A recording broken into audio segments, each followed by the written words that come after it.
guys क्या दामी छ स्कुल है यसले गल्ली र कता कताबाट घुस्ने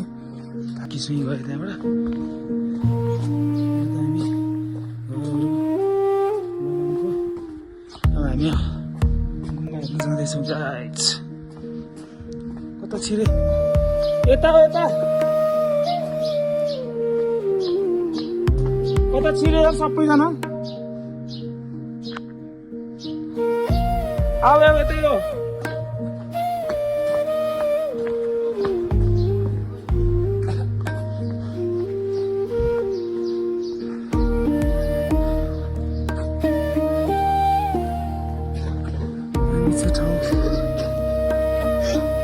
भोटे कुकुर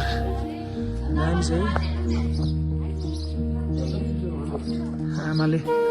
पालेर पो थाहा भएको बिचरा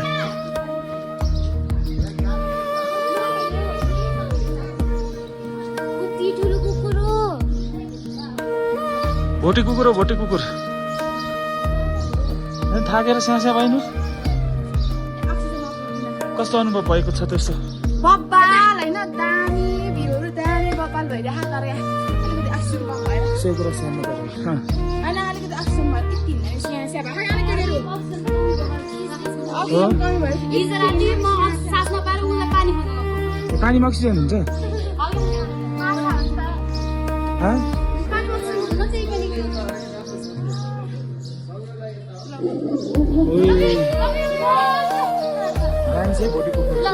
लजाएर गयो है तिमीलाई देखेर के हो र कुकुर त गयो होला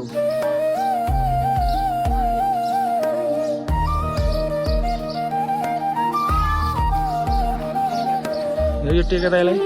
टेकु टेकु रातै भयो बुस्ताङको हिउँले छोए जस्तो छ टेकु दाइलाई त्यस्तै चिज हो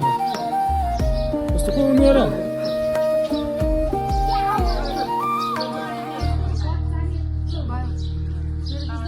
के को बच्चा खै यो भोटे कुकुरले टोको भने त 2 किलो मासु त यतिको लैजान्छ होला है